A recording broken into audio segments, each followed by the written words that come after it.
Assalamualaikum warahmatullahi wabarakatuh. Puji syukur kepada Tuhan Yang Maha Esa dan tak lupa sholawat serta salam kepada Nabi Muhammad Sallallahu Alaihi Wasallam. Perkenalkan, saya Razkia dengan akhiran NIM 015 kelas C Prodi PG PAUD. Langsung saja, saya akan memaparkan materi resume kelompok 3 dan 4 yang berjudul Demokrasi Indonesia untuk materi kelompok 3 dan penegakan hukum yang berkeadilan untuk materi kelompok 4. Materi resume pertama yaitu Demokrasi Indonesia. Pengertian demokrasi. Demokrasi berasal dari kata Yunani demos dan kratos. Demos artinya rakyat, kata kratos berarti pemerintahan. Jadi demokrasi berarti pemerintahan rakyat, yaitu pemerintahan yang rakyatnya memegang peranan yang sangat menentukan. Definisi demokrasi menurut salah satu ahli Joseph mendefinisikan demokrasi sebagai sistem yang memilih pemimpin politik melalui pemilihan umum.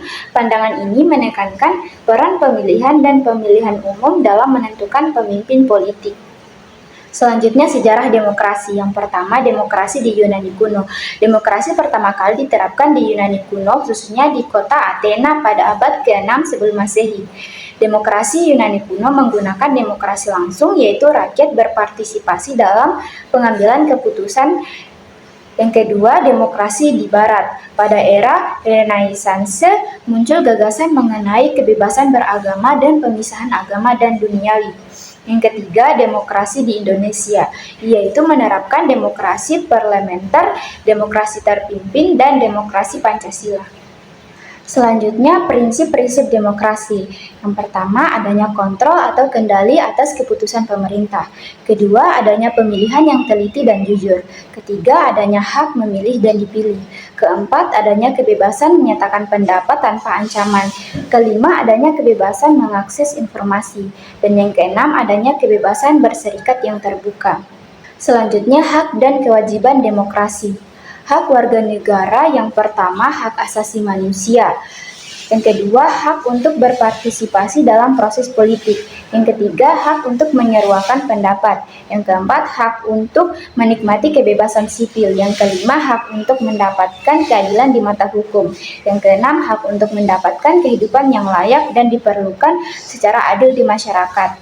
Kewajiban warga negara, yang pertama wajib mematuhi hukum dan pemerintahan, yang kedua wajib menghormati hak orang lain, ketiga wajib berkontribusi terhadap kesejahteraan bersama, yang keempat wajib bersikap adil dan membela kebenaran, yang kelima wajib menjunjung tinggi nilai kemanusiaan dan tenggang rasa.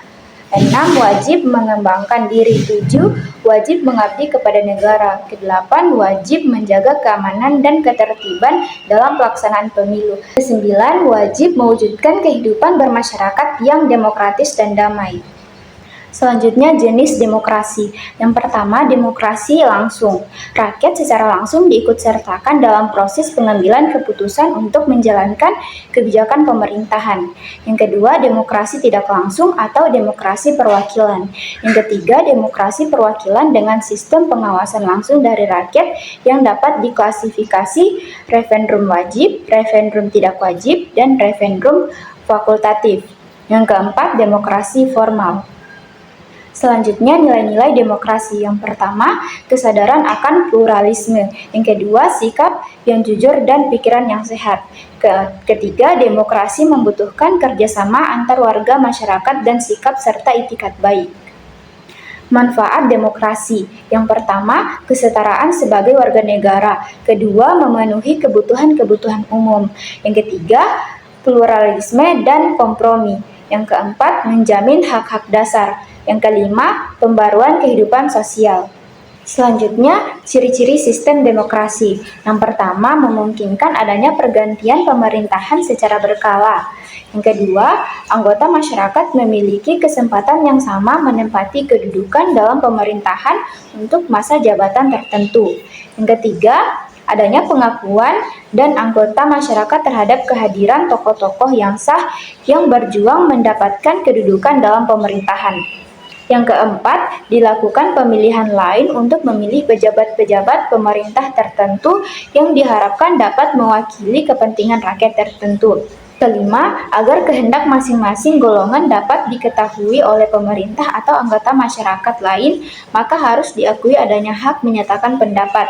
Yang keenam, pengakuan terhadap anggota masyarakat yang tidak ikut serta dalam pemilihan umum.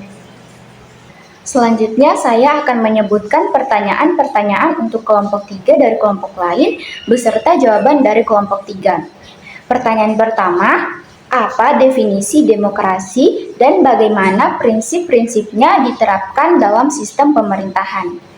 Jawabannya, demokrasi adalah sistem pemerintahan di mana kekuasaan tertinggi berada di tangan rakyat, baik secara langsung maupun melalui wakil-wakil yang mereka pilih dalam pemilihan umum. Kata demokrasi berasal dari bahasa Yunani demos, yaitu rakyat, dan kratos, yaitu kekuasaan yang berarti kekuasaan rakyat.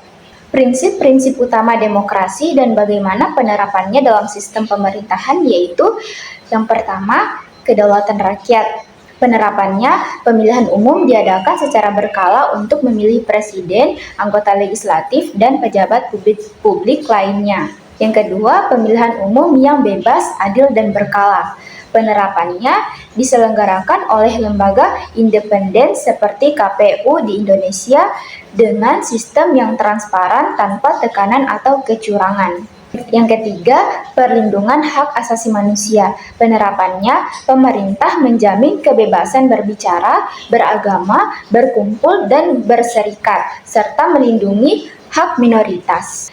Yang keempat, pemisahan kekuasaan atau trias politika. Penerapannya eksekutif, yaitu presiden dan menteri menjalankan pemerintahan. Legislatif, DPR membuat undang-undang. Yudikatif, Mahkamah Agung dan lembaga peradilan menegakkan hukum. Pertanyaan selanjutnya, bagaimana sistem demokrasi berbeda dengan sistem pemerintahan lainnya? Apa yang membuatnya berbeda? Sistem demokrasi berbeda dengan sistem pemerintahan lainnya karena kekuasaan tertinggi berada di tangan rakyat, bukan pada satu individu atau kelompok kecil. Dalam demokrasi, rakyat memiliki hak untuk memilih wakil mereka dan terlibat dalam pengambilan keputusan melalui lembaga legislatif. Sistem pemerintahan lain seperti otoriter atau monarki di sisi lain biasanya memiliki kekuasaan yang terpusat pada penguasa tunggal atau kelompok kecil yang tidak mempertimbangkan aspirasi rakyat. Perbedaan utamanya yaitu kekuasaan rakyat. Dalam demokrasi, rakyat memiliki kedaulatan dan kekuasaan yang menentukan arah pemerintahan mereka. Yang kedua, hak pilih. Rakyat memiliki hak untuk memilih pemimpin dan wakil mereka melalui pemilu yang bebas dan adil. Yang ketiga, perwakilan. Rakyat memilih perwakilan mereka untuk menjalankan pemerintahan dan membuat keputusan yang mewakili kepentingan mereka. Selanjutnya, aspirasi dan kepentingan. Keputusan pemerintah dibuat berdasarkan aspirasi dan kepentingan rakyat, bukan hanya kepentingan pribadi atau kelompok tertentu. Kebebasan dan hak asasi manusia. Demokrasi menjamin kebebasan individu dan hak asasi manusia seperti kebebasan berekspresi, kebebasan berpendapat, dan kebebasan beragama. Pertanyaan selanjutnya, menurut kalian mengapa Indonesia masih membutuhkan pembangunan demokrasi meskipun telah merdeka? Jawabannya yaitu Indonesia meskipun telah merdeka masih memerlukan pembangunan demokrasi karena sistem ini belum sepenuhnya terwujud dan masih memerlukan perbaikan untuk mencapai tujuan nasional yaitu masyarakat yang adil dan makmur.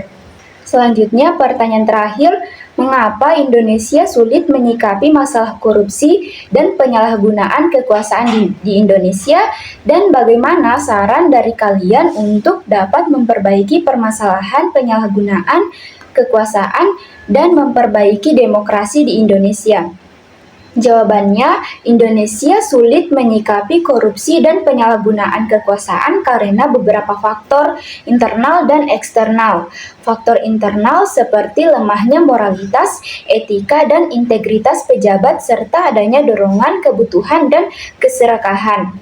Sedangkan faktor eksternal meliputi budaya patronase, kurangnya transparansi dan akuntabilitas, serta lemahnya pengawasan. Selanjutnya, materi resume kedua yaitu penegakan hukum yang berkeadilan. Pengertian penegakan hukum. Penegakan hukum adalah proses dilakukannya upaya untuk tegaknya atau berfungsinya norma-norma hukum secara nyata sebagai pedoman perilaku dalam lalu lintas atau hubungan-hubungan hukum dalam kehidupan bermasyarakat dan bernegara. Selanjutnya, keadilan dalam hukum. Yang pertama, secara filosofis, keadilan berarti menempatkan sesuatu pada tempatnya. Hukum harus adil dalam makna moral dan etis, tidak hanya formal. Kedua, secara sosiologis. Hukum harus berpihak pada kebenaran dan keseimbangan sosial, memberi perlindungan kepada kelompok yang lemah dan rentan. Ketiga, secara yuridis. Keadilan dicapai jika hukum ditegakkan berdasarkan asas legalitas, kesetaraan, dan bukti yang sah. Selanjutnya, ciri-ciri penegakan hukum yang berkeadilan. Yang pertama, tidak memihak hukum, berlaku untuk semua tanpa pengecualian. Kedua, berdasarkan fakta dan bukti yang sah, bukan berdasarkan opini atau tekanan publik. Yang ketiga, menghormati hak asasi manusia, termasuk hak atas pembelaan dan perlakuan yang manusiawi. Keempat, transparan dan akuntabel. Proses hukum bisa dipantau dan dievaluasi publik. Kelima, prosedur yang jujur dan profesional, tidak manipulatif atau penuh tekanan. Selanjutnya, permasalahan dalam penegakan hukum. Yang pertama, korupsi dan suap di lembaga hukum. Kedua, tebang pilih dalam penanganan kasus. Ketiga, diskriminasi terhadap kelompok tertentu. Keempat, kurangnya akses bantuan hukum bagi masyarakat miskin. Yang kelima, intervensi politik dalam proses hukum. Selanjutnya, upaya mewujudkan penegakan hukum yang adil. Yang pertama, reformasi institusi penegakan hukum. Yang kedua, peningkatan pendidikan hukum bagi masyarakat. Yang ketiga, penguatan lembaga bantuan hukum. Keempat, digitalisasi dan keterbukaan informasi hukum. Yang kelima, pemberdayaan masyarakat dalam pengawasan hukum. Selanjutnya, saya akan menyebutkan pertanyaan dari kelompok lain untuk kelompok 4 beserta jawabannya. Pertanyaan pertama, bagaimana cara kalian menyikapi hukum di Indonesia yang tidak memihak pada kalangan bawah? Jawabannya, banyak yang merasa hukum di Indonesia lebih menguntungkan kelompok berkuasa atau berduit, akses terhadap pengacara handal, proses hukum yang panjang dan rumit, serta potensi korupsi dapat membuat kalangan bawah kesulitan memperjuangkan haknya. Kasus-kasus yang melibatkan orang berpengaruh seringkali berakhir dengan impunitas, sementara kasus-kasus kecil yang melibatkan warga biasa seringkali diproses dengan cepat dan kurang adil. Sikap yang tepat yang dapat diambil yaitu yang pertama, meningkatkan kesadaran hukum, yang kedua, memperkuat pengawasan, yang ketiga, advokasi dan bantuan hukum, yang kelima, reformasi hukum, yang keenam, menuntut transparansi dan akuntabilitas. Pertanyaan selanjutnya, bagaimana tanggapan kalian tentang ketimpangan sosial dan penyalahgunaan kekuasaan tersebut yang dimana presiden mengubah umur agar anaknya bisa menjadi wakil presiden? Jawabannya, tentu kami sangat tidak setuju dengan perubahan undang-undang yang dilakukan secara mendadak, seolah-olah perubahan ini memang dilakukan untuk kepentingan tertentu. Saya pikir hal ini merupakan penyalahgunaan kekuasaan. Kita bisa lihat kemarin banyak masyarakat yang menolak. Dari sini saya dapat simpulkan bahwa perubahan undang-undang ini memang tidak atas kepentingan rakyat. Selanjutnya, pertanyaan terakhir, bagaimana cara masyarakat dapat ikut serta dalam mendorong penegakan hukum yang adil? Jawabannya, cara masyarakat ikut serta dalam mendorong penegakan hukum yang adil yaitu diantaranya yang pertama, meningkatkan kesadaran hukum, yang kedua, berani melaporkan pelanggaran, yang ketiga, mengawasi proses hukum secara krisis, yang keempat, membangun budaya anti korupsi dan disiplin hukum, yang kelima, mendorong reformasi dan kebijakan publik. Itulah pemaparan resume materi kelompok 3 dan kelompok 4. Sekian dari saya. Mohon maaf bila ada salah kata. Wassalamualaikum warahmatullahi wabarakatuh.